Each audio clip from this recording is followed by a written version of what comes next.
I am the way, and the truth, and the life, and he that has seen me has seen the Father verses. In John chapter 14, verse 6, the verse states, I am the way, and the truth, and the life. And in John chapter 14, verse 9, it says, Anyone who has seen me has seen the Father. These count as additional verses in the Bible that Christians have misunderstood by pulling verses out of context without reading the verses that come before and after them. Christians think these verses prove that Jesus Christ is the Father, or part of the Father in the Trinity.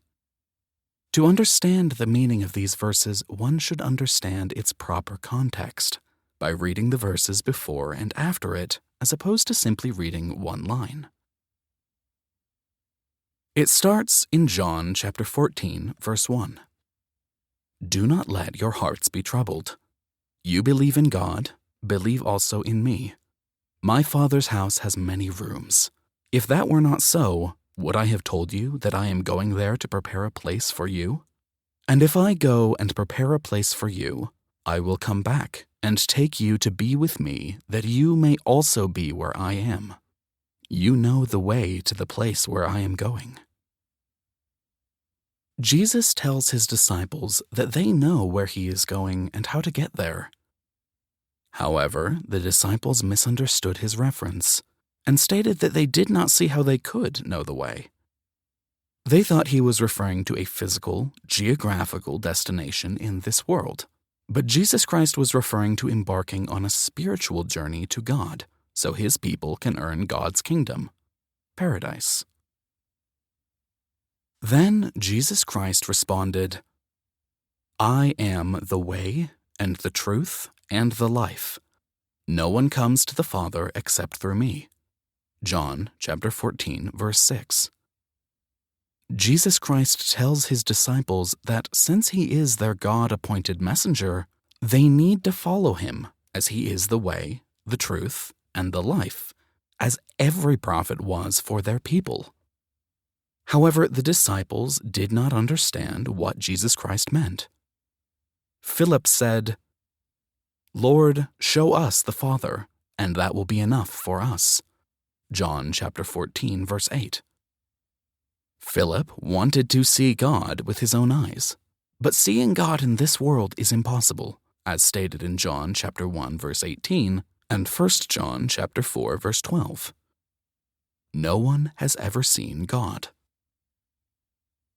Then Jesus responded, Don't you know me, Philip, even after I have been among you such a long time? Anyone who has seen me has seen the Father. How can you say, Show us the Father?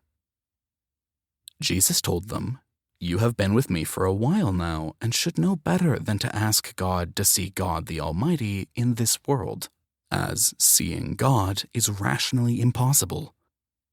This is a strange request. If you cannot even stare at the sun in this world, how do you expect to see God the Almighty?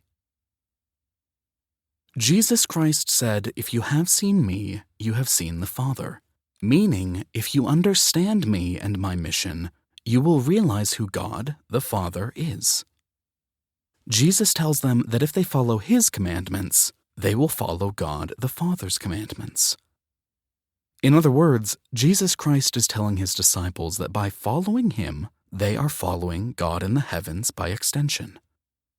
As is the case with past nations, if the people followed their prophets' commandments, they would have followed God's commandments by extension, because God appointed a messenger for each nation to learn and follow.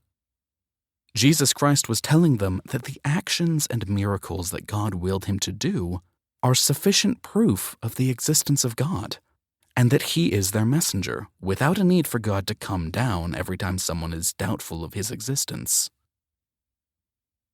Christians wrongfully believe that when Philip and the disciples saw Jesus Christ, they had seen God the Father. Christians believe Jesus Christ is the Father, or part of the Father, as both are one in the Trinity, and Jesus Christ is the incarnation of God, according to Christians. However, this concept would contradict John chapter 1 verse 18 and John chapter 4 verse 12, as it states, "No one has ever seen God."